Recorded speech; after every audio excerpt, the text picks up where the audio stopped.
Quer saber o que é bom? O Bom de Beer. É bom porque você compra suas cervejas preferidas e recebe em casa. É bom porque te dá acesso a harmonizações, receitas e curiosidades. Tudo isso em um só lugar. No Bom de Beer você compra cervejas, aprende sobre o universo cervejeiro e muito mais. Tudo de bom em cerveja está no Bom de Beer. Acesse bomdebeer.com.br. Beba com sabedoria. Imagina tudo o que o seu negócio precisa.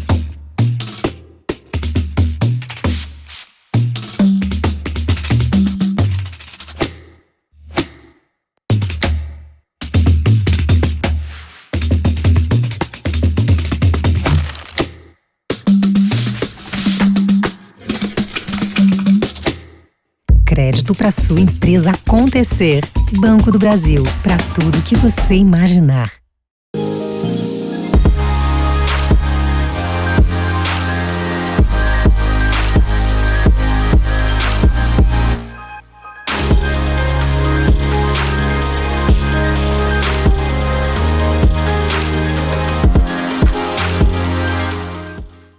Olá, meu nome é Sérgio Molinari, sou fundador da Food Consulting, uma empresa especializada em aconselhamento estratégico e consultoria no food service, na alimentação fora do lar aqui no Brasil, parceiro da Brasel, e é uma satisfação conduzir esse bate-bola aqui com o amigo Tiago, que vai se apresentar em breve, nessa atividade aqui do 33º Congresso Nacional da Brasel. Entre os vários temas que a gente vai discutir, a gente vai falar bastante sobre delivery, vai falar sobre a importância da embalagem, a questão da experiência que a embalagem proporciona, seja no delivery, seja no atendimento presencial. Então, a gente tem um conjunto aí bem interessante de temas, e é uma satisfação receber aqui o Tiago. Tiago, se apresente aí para o pessoal. Claro que a grande parte das pessoas que estão aqui na audiência com a gente já te conhecem, mas, por favor, se apresente e aí a gente começa o nosso bate-bola. Bom, em primeiro lugar, queria agradecer a participação aí no Congresso, Molinari. Para quem não me conhece, eu sou o Thiago Banhares, sou chefe de cozinha e sou proprietário do Tantan, do Kotori e do Toto. São 3 restaurantes de cozinha asiática, sendo o Toto um dos filhos mais novos daí do Tantan, que é uma marca só digital, é um restaurante focado para delivery, e o Kotori que eu abri no comecinho do ano aí, em meio a essa loucura toda de pandemia. Muito legal. Até daqui a pouquinho a gente vai ter que falar um pouco com essa vivência do Toto em relação a ser um restaurante já nativo digital, né? Daqui a pouquinho vamos voltar nisso. Mas, obrigado, Thiago. Vou talvez só falar só relembrar um pouquinho onde estamos e para onde vamos, né? Para talvez puxar esse primeiro tópico falando sobre delivery, o que isso está produzindo de transformação no mercado e tal. Mas só, assim, em grandes linhas, né? Ano passado foi um ano em que a gente teve um mercado de alimentação fora do lar do Brasil aí, atravessando ou encarando uma queda da ordem aí de uns 24%, né? Se colocar mais a inflação, o mercado caiu uns 28%, e o que é, dependendo de como a gente enxerga, copo vazio ou copo cheio, a gente pode falar que desgraça, ou a gente pode falar, bom, tem crescimento para os próximos anos, tem recuperação para quem tiver no mercado surfar, né? E uma boa parte do que aconteceu no ano passado, né? Daqui a pouco a gente fala de 2021 em diante, mas uma boa parte do que aconteceu no ano passado é que esses números só foram desse tamanho porque a gente teve um mercado de delivery avançando de uma forma dramática, né, espetacular. E aí, se a gente comparar o que aconteceu ano passado, um delivery crescendo, aumentando alguma coisa como quase 50%, mercado de delivery como um todo, delivery online cresceu 170% o ano passado, né? E mudou o peso desse negócio no mercado, né? Eu acho que com o delivery hoje representando 15% de toda a venda de alimentação fora do lar no Brasil, delivery já não dá mais para não fazer parte da estratégia de ninguém. Você pode até decidir não atuar no delivery, mas o delivery tem que fazer parte, pelo menos, do pensamento, né? Como foi isso nas tuas casas? Qual foi essa experiência? Tantan, que é um estabelecimento, né, mais, entre aspas, tradicional, pelo fato de existir fisicamente já de antes de pandemia, a experiência do Toto e agora Kotori. Como é que foi navegar no ano passado e fazer de alguma forma, essa pivotagem, como fala o pessoal das startups, para ter uma operação, por exemplo, totalmente digital? Como é que foi isso? Fala para a gente, Thiago.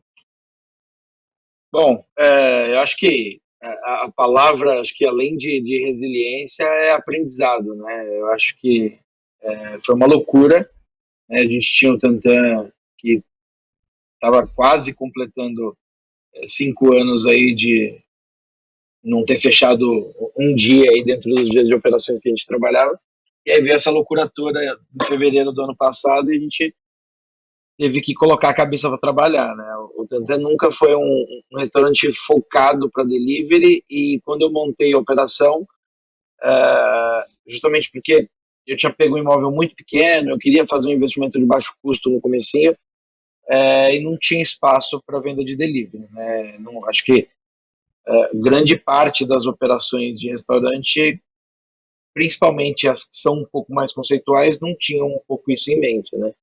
Delivery sempre ficou muito por conta inclusive dos top sellers que são hoje, né? Que é pizza, hambúrguer, um outro sushi, sanduíche, esse tipo de coisa.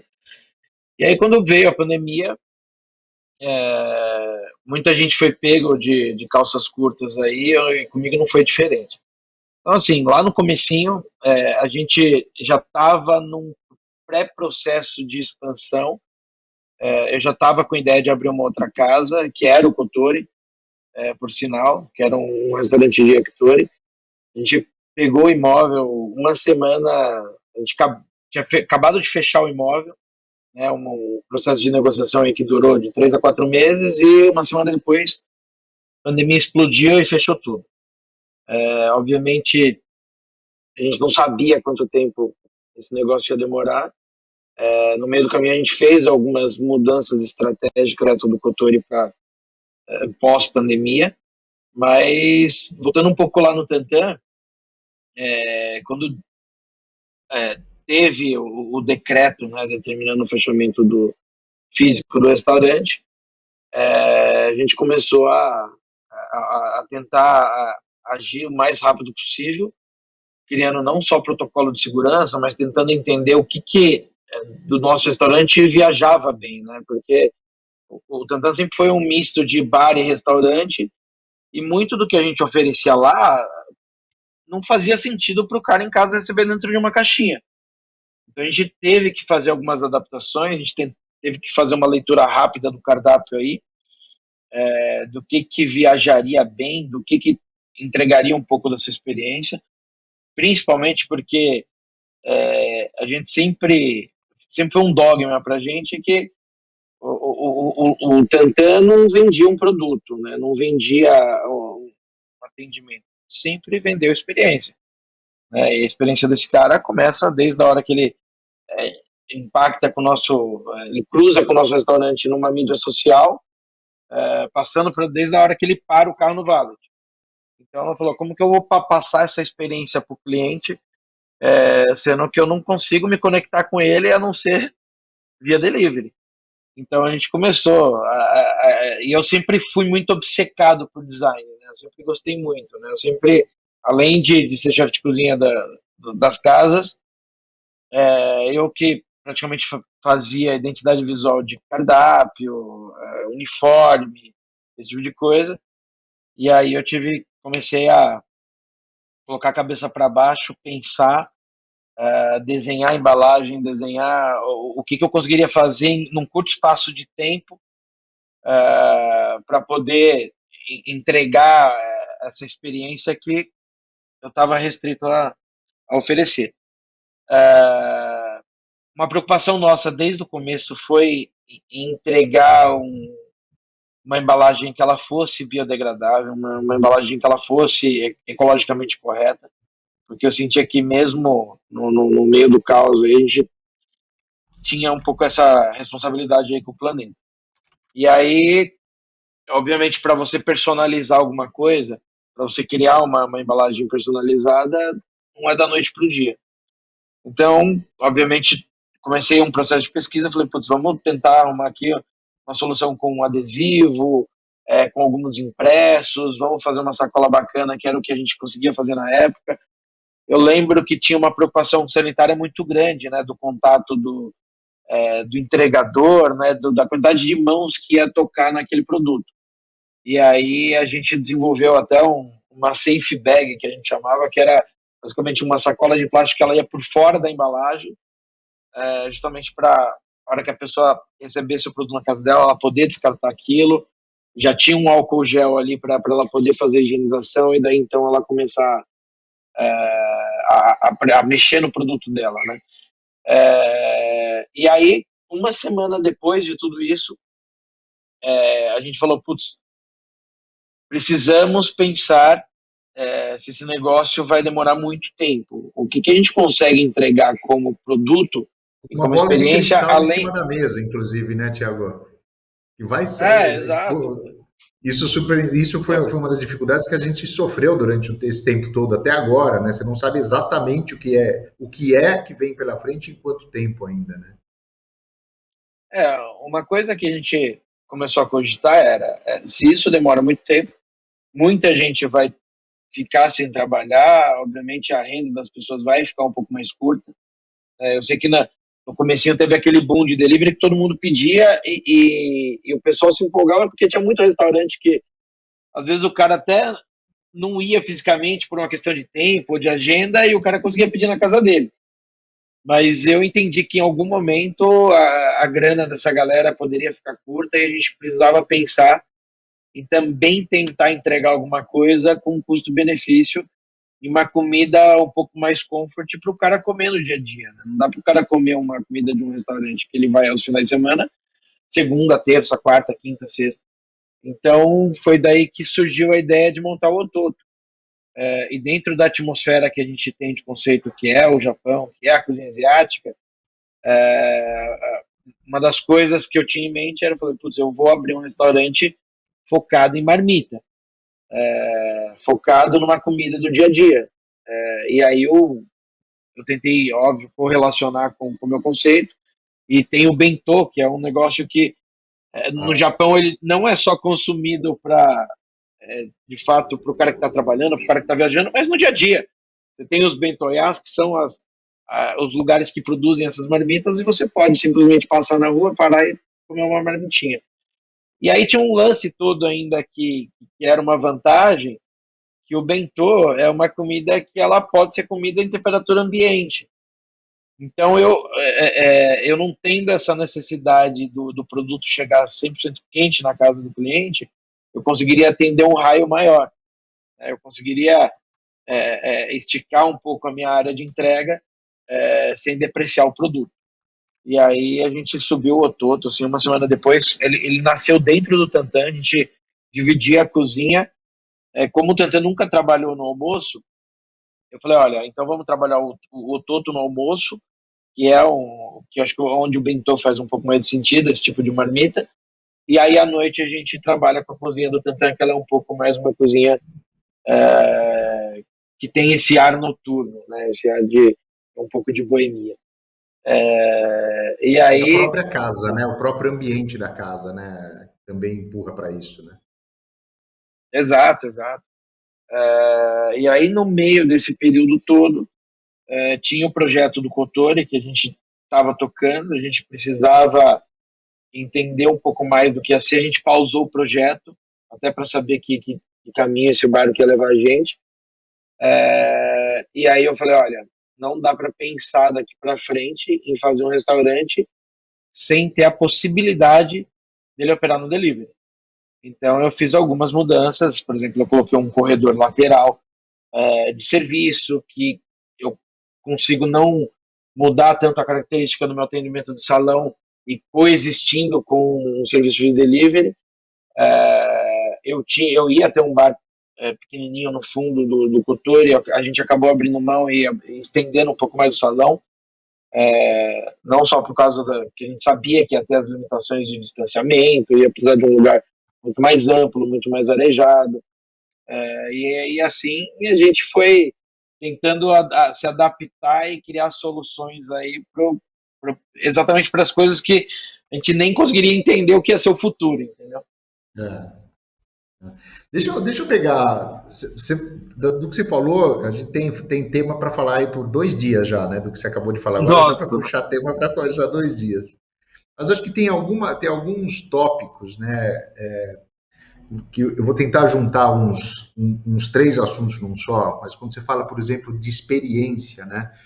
Você sabe, assim, até em vários dos projetos, das atividades que a gente fez junto aos empresários da Brasel, até em parcerias com o Sebrae também, a gente falou nos anos anteriores à pandemia muito sobre experiência, né?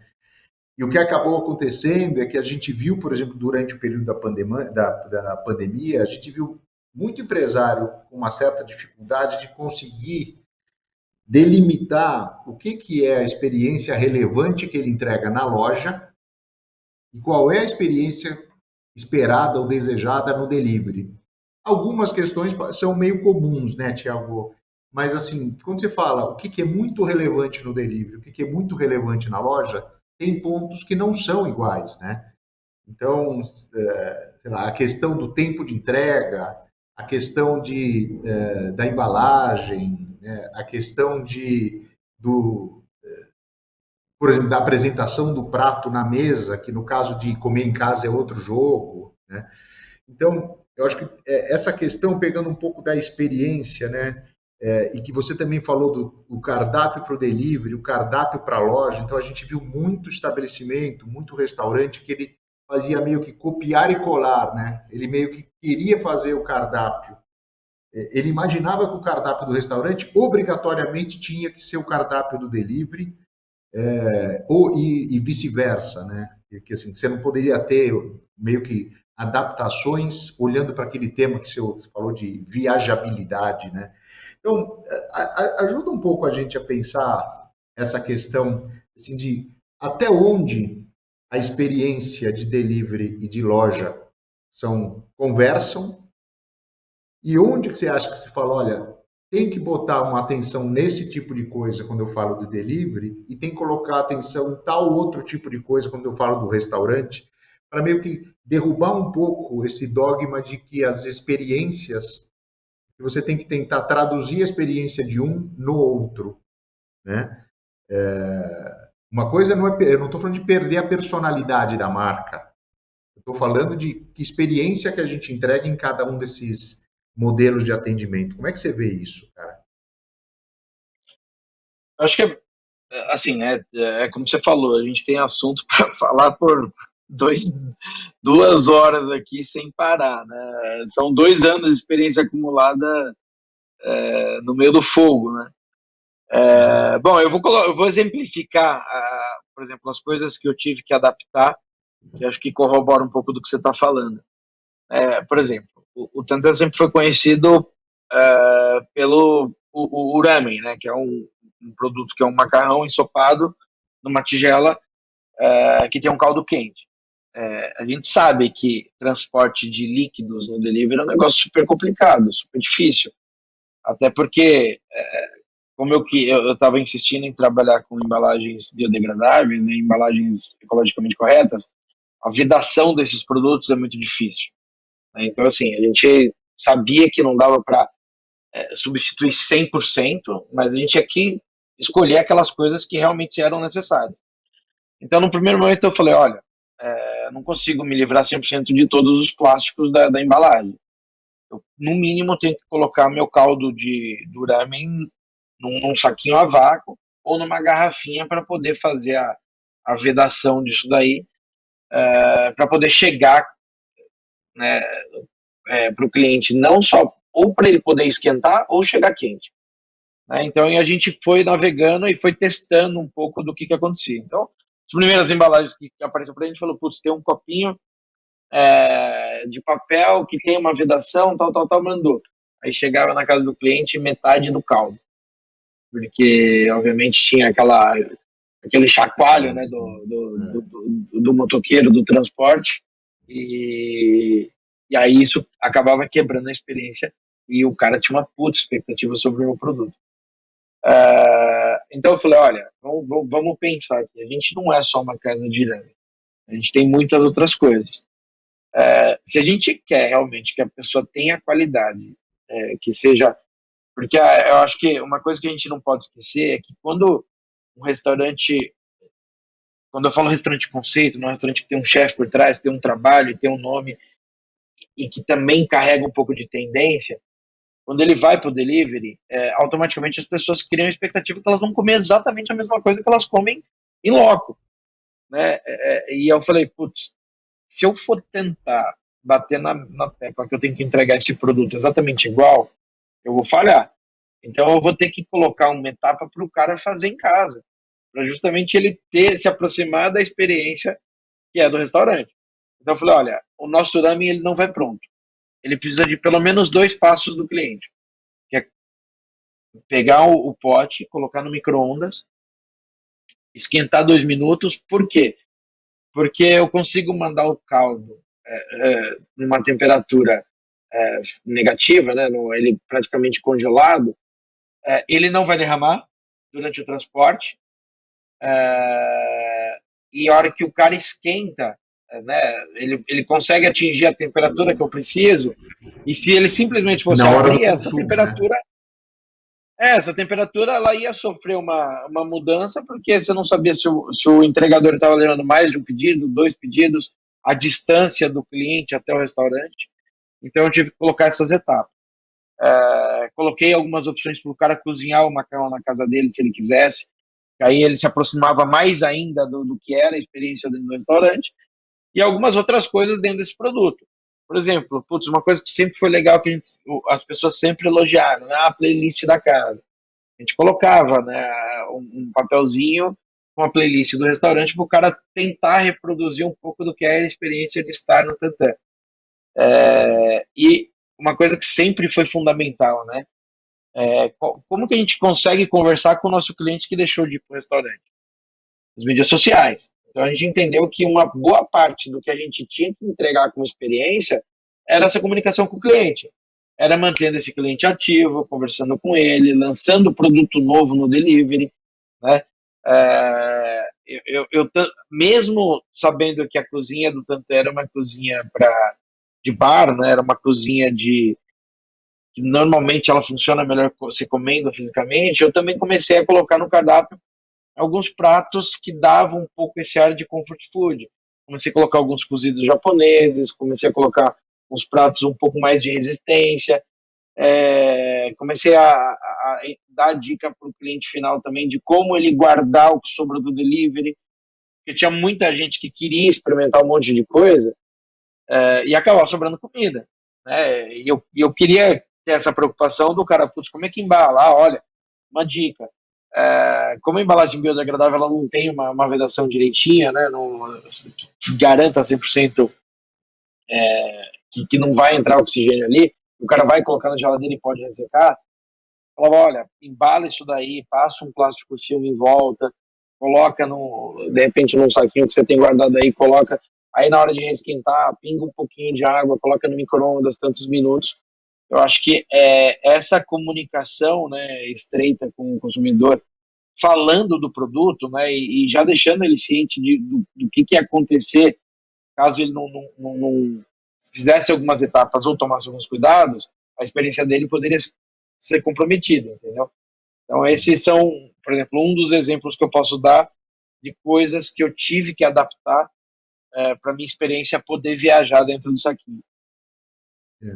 E até de alguma forma, não sei se você concorda, Thiago, também dizendo o seguinte, né? Toda experiência que você proporcionou no delivery não era só para vender através do delivery, mas também para fazer com que o consumidor, quando ele voltasse a consumir presencialmente, pelo menos a minha interpretação, né, é que ele enxergasse na tua marca, no teu cardápio, um monte de experiências boas que ele teve que funcionavam no delivery. Quer dizer, você transfere também coisa boa agora para o momento que ele volta a consumir presencialmente. Pelo menos é um pouco de como eu vejo. Agora, tem uma coisa que ouvindo você falar que acaba me ocorrendo, que especialmente pensando, né, que quem deve estar assistindo a gente, na sua grande parte, são empresários do setor, são donos e profissionais de restaurantes, bares e tal.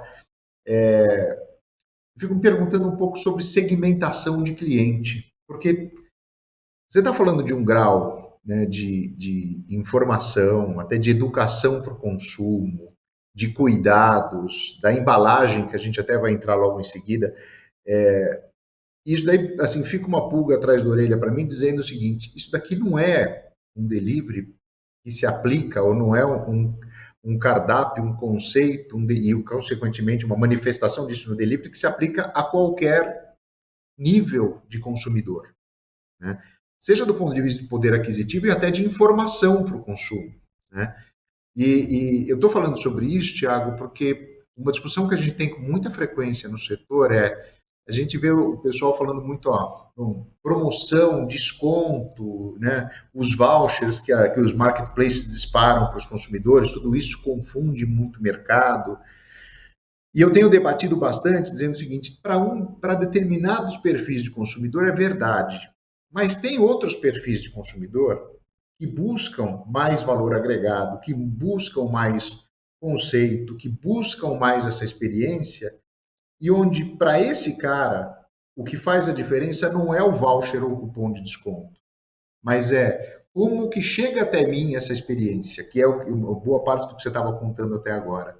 Então, me ajuda a pensar assim, essa questão de definir quem é o teu cliente, né, e, consequentemente, qual é a tua proposta de valor, para que você existe, né?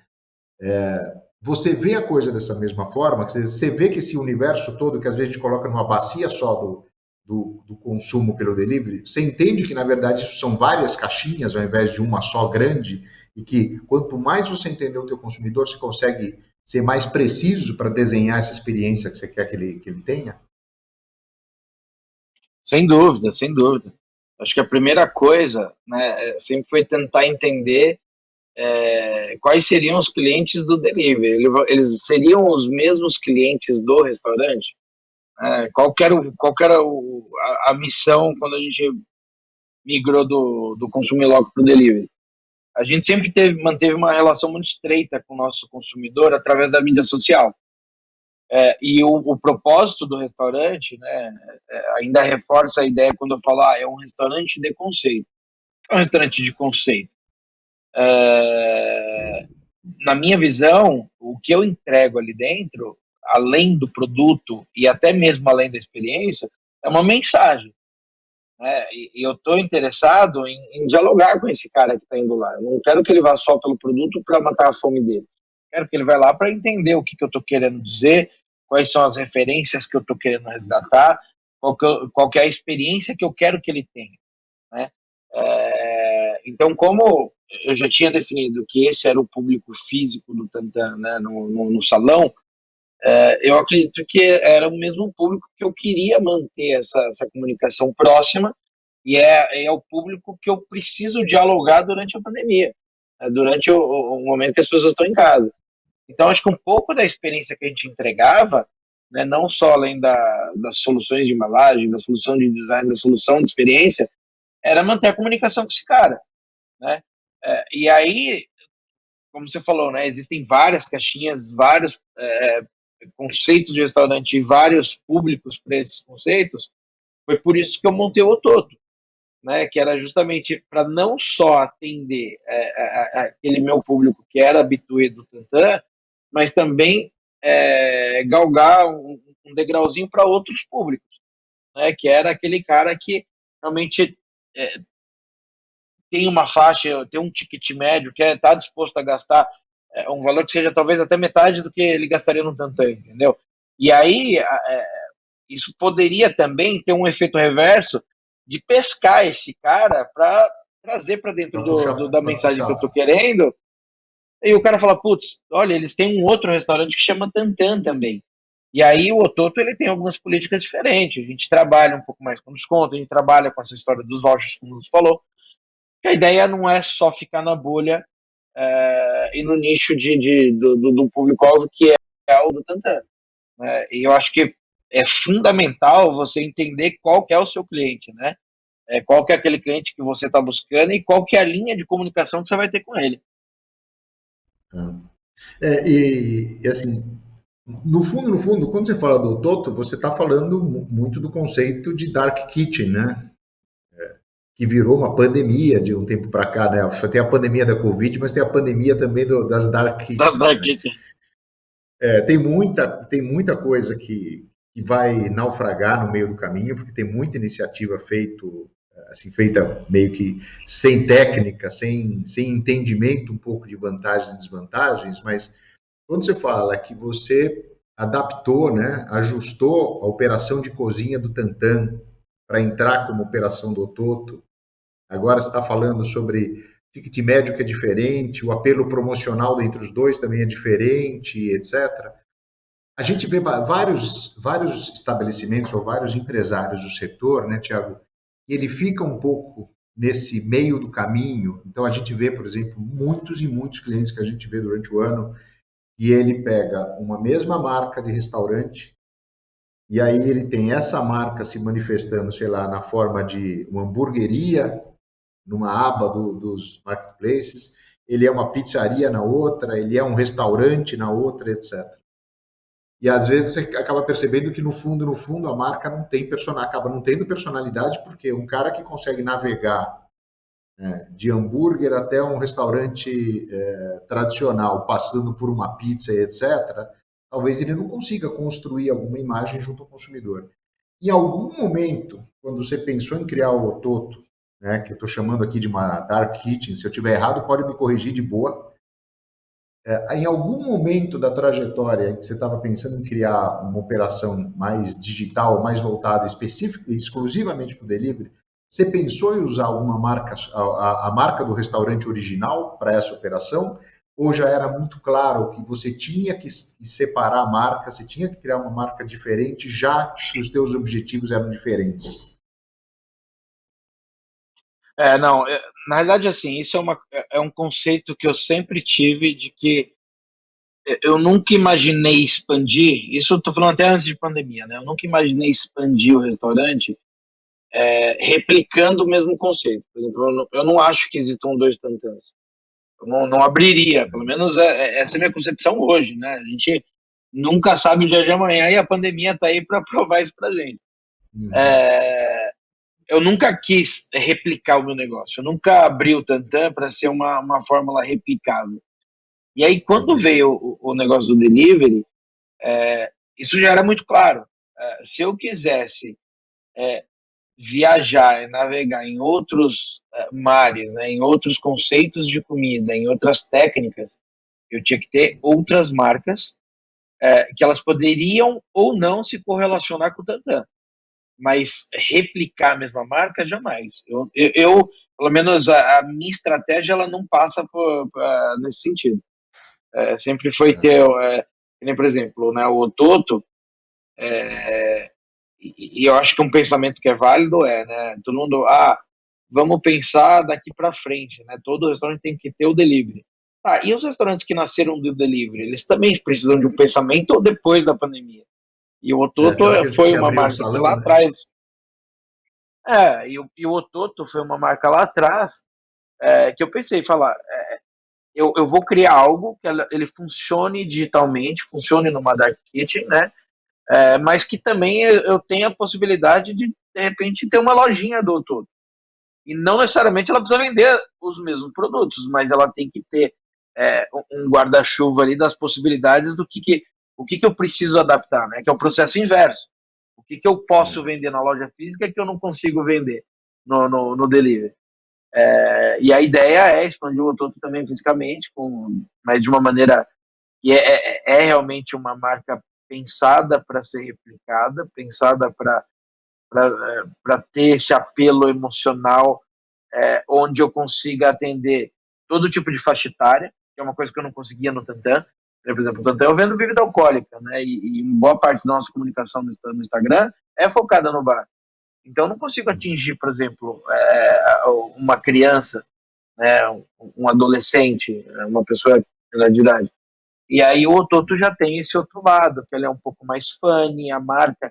Eu acho que o mais importante disso tudo, né, eu acho que além de você criar uma identidade para um público específico, é entender o que essa marca pode entregar para esse público, né, e quais são as facetas que essa marca vai ter.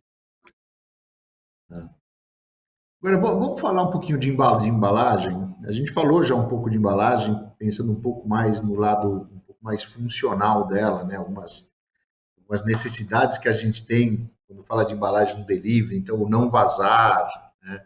A questão que, quando você colocou ali, aquele saco, entre aspas, intermediário, para o consumidor saber que o que está dentro daquele saco não teve esses múltiplos contatos e tal. Agora, essa função estética, a questão do que você chama do que você já comentou algumas vezes, de conforto visual, né?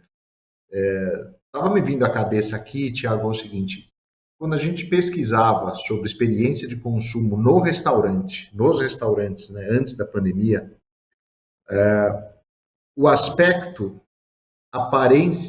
apresentação dos pratos nunca era o número um na experiência, mas sempre estava entre os 6 ou 7 principais elementos da experiência de consumo no restaurante. Então, assim, a comida não basta ser boa, não basta cheirar bem, né? Não basta você ter um bom atendimento, mas ela tem que ser o primeiro contato que você acaba tendo, que é muito mais visual, com a montagem do prato, a apresentação do prato, a harmonia das cores, etc. Tudo isso sempre esteve em até sexto ou sétimo principal atributo na experiência no restaurante. Quando a gente vem agora para o delivery, duas situações. Eu acho que quando a gente olha os números, né, das pesquisas, elas acabam, às vezes, deixando a gente um pouquinho míope, porque quando você faz uma pesquisa num país de 210 milhões de pessoas, a gente estima que nesse momento no mercado brasileiro tem 100 milhões de pedidos por mês no delivery. Então, quando a gente olha esses números muito grandes, por conta da população, do número de pedido, você tem o dobro de pessoas de classe C, mais do que o dobro de pessoas de classe C do que você tem de classe AB e etc. Os números gerais, às vezes, deixam a gente míope, porque a gente começa a enxergar algumas coisas, como a gente falou, da promoção, do desconto, mesmo a questão da embalagem, olhando a embalagem do ponto de vista muito simplificado e tal. Mas quando a gente nicha um pouco, quando a gente segmenta um pouco mais, e eu estou falando disso porque é o teu caso, né? O papel da embalagem no delivery, ele passa a ter um pouco desse papel que a apresentação do prato tem no restaurante, especialmente você que é um apaixonado, um pesquisador sobre o tema de embalagens japonesas, né? Você estuda bastante e produz nesse campo, né? Como é que você vê o quanto você se diferencia, não só pela embalagem ser funcionalmente ok no delivery, mas o quanto ela esteticamente faz com que a experiência sua se diferencie ainda mais por conta da embalagem no delivery? E se tem esse paralelo com o restaurante, como é que você vê isso?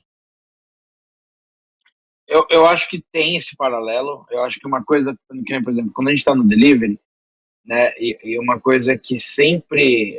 Na cultura japonesa existe uma palavra que chama omotenashi, né?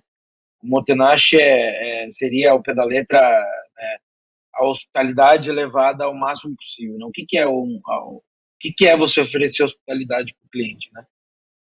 E para mim, um dos conceitos da hospitalidade é a atenção aos detalhes, né? E quando o cliente vem no restaurante, o cara que é o agente que vai conectar essa hospitalidade com o cliente, vai oferecer isso daí, é o atendente. No delivery, a gente não tem um atendente. Então, a gente tem que passar isso para o cliente de uma maneira que ela é visual e perceptível.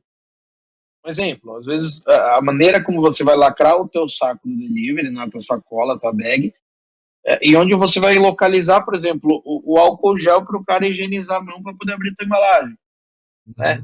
Ou, basicamente, é um lugar onde você tem uma linha, de repente, de destaque, que ele vai poder destacar aquilo ali sem ter muito contato com o saco. Então, sem dúvida alguma, né, eu tenho que ter atenção a esses detalhes, porque esse é o meu diferencial. Né? É justamente isso que, a hora que o cara que veio no restaurante, que teve atendimento físico, ele vai olhar e falar, putz, eu sabia que ele ia pensar nisso. Né, porque eu já espero isso dele, já espero isso do restaurante. E para mim, eu não consigo pensar ou vender um produto, ou criar um produto sem ter atenção aos detalhes. E os detalhes, eles têm que ser importantes não só para mim, mas para o cara que está recebendo, né? Por exemplo, no Ototo a gente tem uma embalagem, a gente vende um bolinho de arroz que é o onigiri, né? E o onigiri, tradicionalmente, é um bolinho de arroz que normalmente você coloca uma alga em volta para comer. E essa alga, ela tem que ser crocante. E a alga é um negócio que ela pega umidade muito rápido, se ela ficar desembalada, ela fica murcha. E aí a gente foi atrás de embalagens que poderia entregar alguma coisa que fosse o mais próximo do que o cara poderia comer na casa, sei lá, num restaurante ou numa loja de conveniência, como tem no Japão. E aí essa é uma embalagem que ela, basicamente, ela enrola esse bolinho de arroz, e ela tem duas camadas, onde você tem uma alga no meio, então a alga está completamente vedada, e ela tem um lacre que nem um papel de cigarro, assim, né, um papel de bala. Você puxa uma linha, ela desconecta o meio do bolinho de arroz, você puxa dos dois lados e automaticamente a alga já está ali dentro, envolvendo o bolinho de arroz e crocante. Então, assim, para mim esse detalhe é fundamental. Eu poderia mandar o bolinho de arroz embalado à parte e a alga de um outro lado, né? E eu acho que tá tudo bem, mas se eu consigo agregar experiência na hora do cara abrir a embalagem, para mim é quando eu estou colocando um propósito para o design. E para mim, design é igual comida, ela tem que ter propósito. Se não tiver propósito, alguma coisa está errada. Eu não estou entregando experiência, eu estou entregando uma outra coisa. Eu só estou vendendo um produto. E para mim isso é fundamental. A gente acompanha vários ciclos, né, Tiago, do mercado. Então, eu lembro que quando a gente entrou naquela fase da crise do nosso mercado em 2015, 16, você estava chegando praticamente com o Tantan nessa época, né? O que foi 15, 16, mais ou menos? Você inaugurou, não foi? A gente inaugurou o restaurante em dezembro de 2015. Então, eu lembro que nessa época, né, muita gente perguntava para a gente nessas palestras, cursos e tal, em próprio congresso da Brasel. Lembro que as pessoas falavam o seguinte: tá bom, e o que vem depois da crise que a gente viveu em 2015 e 2016? E eu lembro que a gente foi procurar resposta para isso e a gente encontrou um raciocínio, né, numa crise mundial, que tinha sido aquela crise de 2008, 2009, que a gente viu que praticamente todos os países que têm um mercado de food service um pouquinho mais desenvolvido, todos os países passaram pela mesma situação, que era o quê? O consumidor, quando a crise começa a passar, o consumidor volta rapidamente a consumir, mas ele passa a consumir numa frequência menor e aumenta o ticket dele. A gente falou, putz, mas o cara saiu de crise e aumentou o ticket? Porque no fundo, o consumidor ele aumenta, assim, ele fica mais exigente com a grana dele. Então ele fala, ao invés, sei lá, de eu ir 4 vezes para ter uma experiência meia boca, ao invés de eu sair 4 vezes e ter uma experiência qualquer, eu vou sair 2 vezes, gastar um pouco mais em cada uma dessas 2 vezes para ter uma experiência mais legal. Quando a gente faz as pesquisas mais recentes, a gente fez 2 pesquisas recentes agora, finalzinho de maio, começo de junho, para tentar captar um pouco o que vem pela frente, e a gente perguntou para o consumidor, olha, Vamos fazer um exercício de futurologia. Imagine daqui a um ano, pandemia sob controle, sem restrição para você frequentar restaurantes. Como é que vai ser teu consumo? Como é que você vai consumir? E a primeira coisa que a gente tirou disso, Thiago, é justamente ele confirmando que vai consumir menos vezes do que antes. Mas ele começa a passar um monte de dicas, de sinais para a gente, de que ele vai ser um pouco mais rigoroso, né? Que ele vai ser um pouco mais exigente, assim, tipo, para quem eu vou dar o meu dinheiro? Quem que vai merecer levar o dinheiro que eu vou gastar? Então a gente está vendo um jogo, eu vejo um jogo para os próximos tempos do consumidor nos restaurantes, em que ele vai ser um pouco mais seletivo, né? Ele vai escolher um pouco melhor onde ele vai para comer e também de quem ele pede a comida. Você vê que essa questão dessa seleção, né, vocês trabalham com essa hipótese de que o consumidor vai ser mais exigente e que isso pode ser uma oportunidade para quem consegue valorizar mais a grana do consumidor, ou você acha que o consumidor ele vai voltar meio que naquela maluquice de tô com saudade de comer, vou comer em tudo quanto é lugar, o tempo inteiro, e vai voltar desenfreado? Que cenário que você trabalha, cara?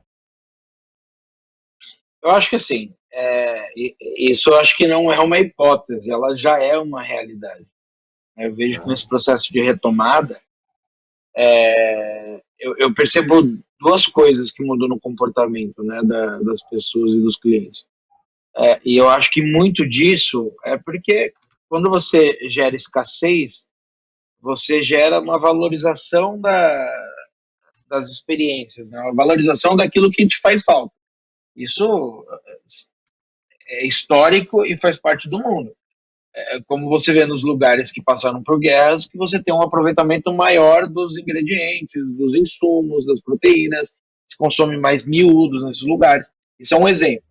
Então, assim, no momento onde as pessoas estavam privadas de sair, obviamente elas vão valorizar a saída delas, né? E a gente vê que quando as pessoas vêm no restaurante, elas gastam um pouco mais e vêm com uma frequência menor. Mas ela está buscando qualidade. Ela não liga para de pagar um preço mais elevado, mas ela quer uma entrega da qualidade daquilo que ela está comprando, né? Mas, junto com isso, eu vejo que teve uma mudança comportamental na tolerância que as pessoas têm com coisas que não vai afetar a experiência dela. Eu acho que, de um modo geral, por exemplo, aquele cliente que reclamava de tudo, sabe? Olha, putz, desculpa, a cadeira aqui não está confortável. Ele está valorizando tanto sair que ele está focando um pouco mais no que ele está buscando ali. O que ele veio buscar aqui? Foi a cadeira que ele veio buscar? Foi a música? Foi... não, putz, eu fui buscar lá confraternizar com os meus amigos e comer uma comida boa. Aí, para isso sim, ele está sendo exigente. Para tudo que está em volta, ele está um pouco mais tolerante. Que é aquela tal história, né? Que o cara, putz, lá ele vai para os Estados Unidos, um exemplo, né? Pode ser qualquer outro lugar, pode ser para a Europa. Tem um bar com 30 lugares e tem 2 atendentes. Ele tem a paciência de esperar o atendente ir até a mesa dele para atender, maluco, sendo, né? Que aqui no Brasil, o restaurante 30 lugares tem 5 atendentes e ele reclama porque o garçom não olhou para ele na hora que ele levantou a mão. Então eu acho que, assim, tem algumas sequelas positivas disso tudo. Eu percebo isso nos meus restaurantes, mas o que você está falando sobre o aumento do ticket e a diminuição da frequência, isso é uma realidade hoje. Porque se você lembrar, né, do que a gente tinha falado, né, o mercado que encolheu o ano passado, em termos reais, 28%. Esse ano a gente trabalha, eu já diria que com segurança, com um crescimento de uns 18% em relação ao ano passado, né? Tirando inflação, vai crescer pelo menos uns 11%. Mas ainda tem um baita caminho pela frente. O raciocínio que está na cabeça da gente o tamanho do bolo diminuiu no ano passado. Vai levar algum tempo para o bolo voltar ao tamanho que era. Mas também a gente tem menos estabelecimentos, né? Isso é uma coisa que, obviamente, a gente lamenta por um lado, né? Ter muita gente que ficou no meio do caminho, mas como tem um bolo que diminuiu, mas também tem um número de quem precisa comer desse bolo, o número de restaurantes também é menor. O que a gente vê hoje é que a gente tem pela frente, não de uma forma agressiva, não de uma forma ruim e etc., mas a gente vai ter uma competição um pouco mais acirrada. Quer dizer, o estabelecimento que conseguir, pelo menos é a minha visão, né? Que conseguir ter essa leitura do consumidor dele melhor, desenhar um pouco melhor qual é a sua proposta, né? A quem eu sirvo, o que eu sirvo, né? Como que é isso que eu ofereço no delivery, como que é isso que eu ofereço na loja, até no estabelecimento. Esse cara vai pegar uma fatia maior desse bolo. Então a gente entende que tem uma certa competição maior, ou tem um espaço maior para quem conseguir se posicionar e se diferenciar, roubar um pedaço um pouquinho maior desse bolo e ser o suficiente para ir bem, né? Acho que as tuas casas são bons exemplos, né, de posicionamento mais claro e diferenciado nesse sentido. Você consegue, talvez, falar o seguinte, olha, na tua opinião, qual é um, dois ou três elementos que você considera críticos para o empresário que está no nosso setor, para ele ser um desses caras que consegue pegar um pedaço um pouco maior do bolo? O que a gente pode sugerir para esse empresário, falando o seguinte, olha, tem um caminho, você pode andar meio que no ritmo do mercado e voltar a ter a tua fatia de mercado do tamanho que era daqui a 3 anos, mas você pode fazer isso de uma forma mais acelerada. Você tem alguma coisa na tua cabeça que você pensaria em dizer para o empresário como sugestão para ele ser um dos caras que pega um pedaço maior do bolo? Bom, o que eu acho é o seguinte, Molino, o que eu falaria, né, para o empresário para garantir a fatia desse bolo que você está falando? Antigamente, quando eu falo antigamente, eu estou falando uma coisa de 1 ano e meio atrás, né? Mas, vamos lá, antes da pandemia, eu acho que tinha uma tolerância um pouco maior com você conseguir emplacar alguma coisa, né, ou conseguir pegar uma parte da fatia desse bolo de consumidores sem ter muita atenção com os detalhes, né? Se você tinha um produto muito bom, acho que você conseguia morder um pouco de sua fatia. Hoje em dia, se você não entender o que é o teu produto, se você não entender quem é o teu cliente e você saber qual que é a necessidade real dele, né? E às vezes a necessidade real dele, como eu falei já no começo da conversa, não é só um produto, né? É uma experiência, e você tem que ter atenção aos detalhes. Eu acho que você está fora desse bolo, né? Eu acho que é fundamental você olhar todos os seus detalhes, né? E acho que, além de tudo, o que é mais importante, né, que é um negócio que não adianta você simplesmente ter um bom produto e querer participar do. Você tem que se manter competitivo dentro desse mercado. E para isso, com os reflexos da pandemia, que são as altas dos insumos, que são os preços, se você não tiver uma operação justa, com a administração no restaurante, feita na régua, sendo acompanhada, não dá mais para você trabalhar um restaurante ou trabalhar um bar, um estabelecimento de gastronomia, né, vamos dizer assim, sem ter uma gestão muito bem feita, sem saber os seus números, você não é mais competitivo. No meu caso, por exemplo, eu sempre trabalhei com uma cozinha informal. E sempre para mim foi um desafio precificar essa cozinha, né? Porque além do produto que eu estou vendendo, eu estou vendendo a experiência. Isso, de uma maneira geral, o cara também está pagando, né? E quando você fala de uma cozinha informal, automaticamente na cabeça das pessoas, putz, é uma cozinha que é barata, né? É uma cozinha que tem um custo-benefício bom, mas o mesmo porco que eu uso é o mesmo porco que o restaurante de fine dining usa, entendeu? Então, como é que você vai trabalhar isso? Cara, realmente uma engenharia de cardápio muito grande, é uma engenharia dos custos do restaurante, sempre ter uma gestão muito em cima do que é desnecessário para o restaurante, não tem que estar aqui, não tem que ter, sabe? Mão de obra muito enxuta, os serviços gerais que permeiam o restaurante é um negócio que tem que se pensar muito, né, do que é realmente necessário, do que não é. A estrutura física dos lugares também é um negócio. Então, assim, se você não tem atenção com detalhes, você está fora do bolo. A real é essa. Legal. Bom, eu vou encaminhando aqui o meu encerramento. Thiago, queria super agradecer o teu tempo, o bate-bola entre a gente aqui. Já fica o convite, né, para retomar a frequência ao Tantan, conhecer o Toto e o Kotori.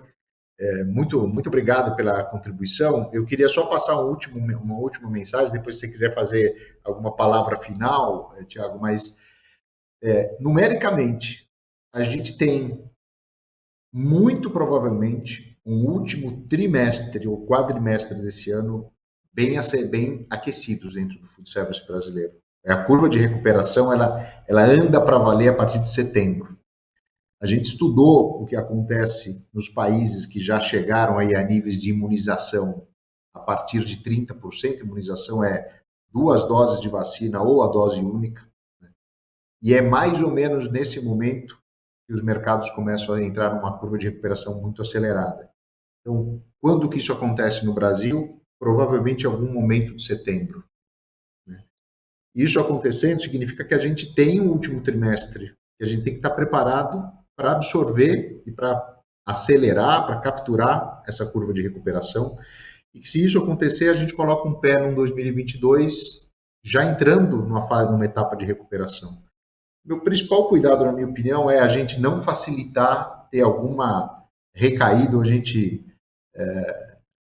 não dar muita margem para problemas ainda em relação à pandemia, que ela ainda tem algum potencial, mas o potencial de recuperação é bem significativo, setembro, outubro em diante. A gente tem que estar preparados para isso, então me sinto um pouco obrigado a falar sobre cenário, porque às vezes você fica esperando tanto para saber quando é o momento certo de acelerar, que às vezes todo mundo já acelerou e você ficou parado, né? É só isso que eu queria compartilhar aqui com os empresários que estão aqui. Já faço aqui a minha despedida, agradeço a Brasel, Paulinho, por essa participação junto aqui com o Thiago no 33º Congresso Nacional da Brasel. Se tiver alguma palavra final, super obrigado. Abraço para todos vocês, sucesso e saúde. Bom, eu acho que uma mensagem muito importante que eu gostaria de dar aí para todo mundo que está assistindo a gente, os empresários, é que, pelo menos no meu ramo, né, que é de bares e restaurantes, toda escolha que a gente faz, ela sempre vai ser uma aposta, né? E a maneira que a gente tem para, de repente, fazer a aposta certa é olhar dados, né? É olhar aquilo que já foi feito, não só no lugar que a gente está, mas em outros lugares, né? Os lugares que a gente tem a internet, tem a velocidade de informação hoje é um negócio que, se ela não for olhada, a gente fica para trás e, como você falou, né, Molinari, a gente não só vai perceber que todo mundo acelerou e a gente ficou para trás muito tarde. Então, o recado acho que é basicamente esse, né? Façam suas apostas, façam suas escolhas, mas façam de maneira embasada, né? Façam com pesquisa e com gestão. Bom, desejo boa sorte para todo mundo aí, para a gente nesse processo de retomada, e queria agradecer muito esse bate-papo, que foi super legal aí. Obrigado, Molinari, obrigado a Brasel aí, mais uma vez. Deixar participar e compartilhar um pouco da minha experiência. Maravilha. Obrigado, pessoal. Sucesso e saúde para todo mundo.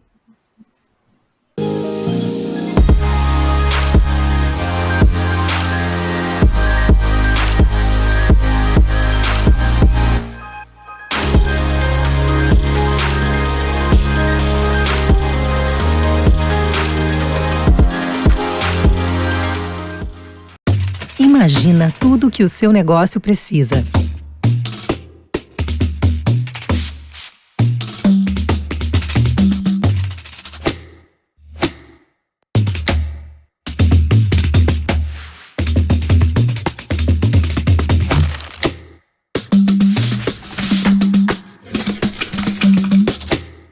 Crédito para sua empresa acontecer.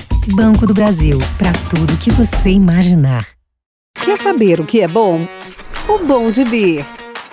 É bom porque você compra suas cervejas preferidas e recebe em casa. É bom porque te dá acesso a harmonizações, receitas e curiosidades. Tudo isso em um só lugar. No Bom de Beer, você compra cervejas, aprende sobre o universo cervejeiro e muito mais. Tudo de bom em cerveja está no Bom de Beer. Acesse bomdebeer.com.br. Beba com sabedoria.